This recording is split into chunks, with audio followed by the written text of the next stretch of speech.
Kalau saya melihatnya mungkin yang nanti lolos ke semifinal itu ada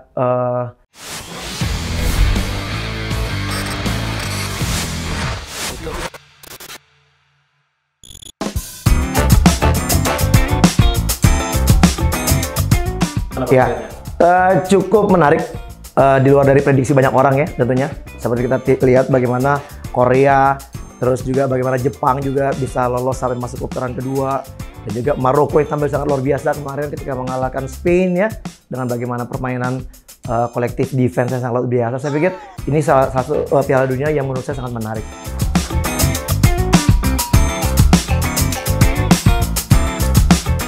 Ya ini kembali kalau saya sih masalahnya regenerasi juga ya, di mana regenerasi dari kedua negara ini menurut saya juga mungkin belum terlalu begitu baik ya. Apa yang dilakukan oleh para pelatih dari masing-masing negara ini memang berusaha untuk membuat satu perubahan di dalam timnya, tapi nyatanya juga masih gagal. Dan kalau lihat, saya lihat memang tipikal dari Enrique sendiri di Spain ini memang tipikal tiki taka menurut saya memang yang belum berjalan begitu maksimal. Tidak seperti eranya Iniesta, Xavi Hernandez di sana. Tapi di sini ingin memaksakan seperti itu, lebih banyak buat posisi tapi tidak kreatif di dalam merubah salah satu sistem yang mereka mungkin lagi mentok.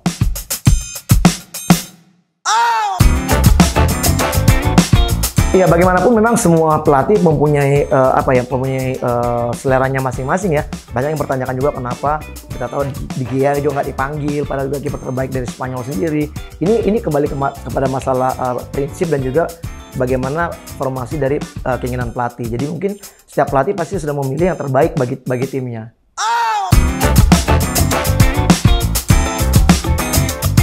Ya jujur enggak, sebenarnya jujur enggak. Saya pikir di sini mungkin lebih banyak negara-negara yang sedang berkembang di sepak bola juga yang masuk dalam Piala Dunia. Mereka lebih mempunyai semangat ya ketika mereka menghadapi tim-tim terbaik dunia. Mereka punya motivasi semangat yang lebih luar biasa. Itu mungkin yang membuat mereka bisa menangkan pertandingan. Kalau saya melihatnya pemain dari Inggris ya, Saka luar biasa penampilannya. Gavi juga cukup bagus. Sementara kalau saya mungkin ada juga satu pemain yang saya lihat cukup menarik penampilannya, itu Hakimi.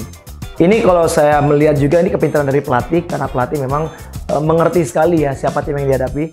Mereka kalau bermain terbuka dengan Spain dengan tiki taka dan juga penguasaan bola yang sangat banyak di Spain, saya pikir sangat sulit mereka menghadapi. Tapi dengan bagaimana pelatih memberikan satu perubahan formasi, mereka bermain 1-4-1-4. Ini membuat daerah pertahanan mereka sangat penuh dan sangat sulit bagi Spain untuk bisa menembus. Dan ujung-ujung mereka selalu membuat satu kejutan dengan counter attack ketika mereka merebut bola.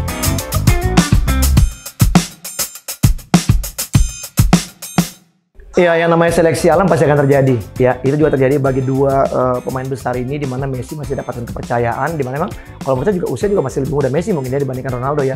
Namun di sini saya melihat bagaimana profesional kedua tim ya, kedua pemain menurut saya, di mana Ronaldo pun juga ketika dia berbanding terbalik di MU, di klub dengan di Portugal, dia lebih respect ketika dia memang diberikan cadangan di Portugal sendiri karena membela negaranya, dia memberikan support buat rekan-rekannya. Memang yang namanya seleksi alam pasti akan terjadi seperti ini. Dan Ronaldo ketika diberikan kesempatan bermain walaupun 5-4 menit, dia juga tetap maksimal. Ini menurut saya sangat positif. Sementara Messi, inilah mungkin kalau menurut saya kejelekan dari tim Argentina sendiri. Ketika Messi memang dimatikan, tidak ada yang namanya improvisasi untuk bisa merubah serangannya, sehingga akhirnya mereka lebih kepada Messi minded ya. Sehingga akhirnya ya itu yang pertandingan pertama ketika dikalahkan oleh Saudi Arabia ya. Itu menurut saya itu karena memang mereka terpatok hanya dengan Messi.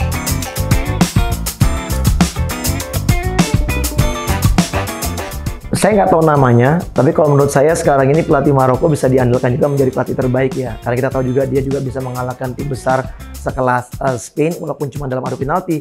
Tapi taktikal yang dimainkan itu sangat konsisten dari babak pertama hingga babak kedua. Kita akan lihat ketika dia berhadapan dengan Portugal, ya.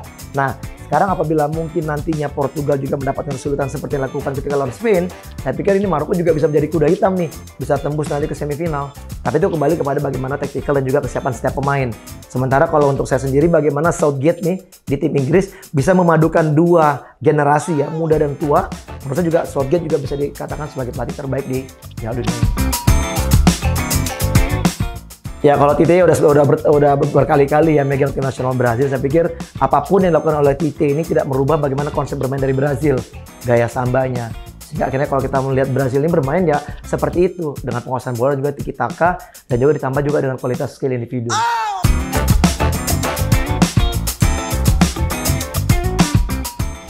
Kalau saya melihatnya mungkin yang nanti lolos ke semifinal itu ada Argentina, Belanda. Ini juga mungkin akan sangat kesulitan bagi Argentina untuk menghadapi Belanda. Kita tahu juga Belanda juga mempunyai kemampuan skill individu yang sangat baik ya.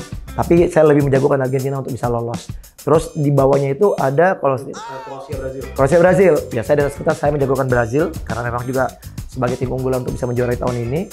Kroasia bagus, tapi saya pikir tidak terlalu produktif ya dalam hal mencetak gol. Inggris, Prancis, saya menjagokan Prancis. Mungkin dengan skor yang sangat tipis ya, pasti akan ketat pertandingan. Karena saya melihat di sini mungkin sebagai juara bertahan dan juga pengalaman mereka di turnamen besar seperti Piala Dunia, saya lebih menjagokan Prancis. Dan Maroko, Portugal? Ya, saya lebih menjagokan Portugal sebenarnya. Tapi bagaimanapun juga kejutan bisa terjadi.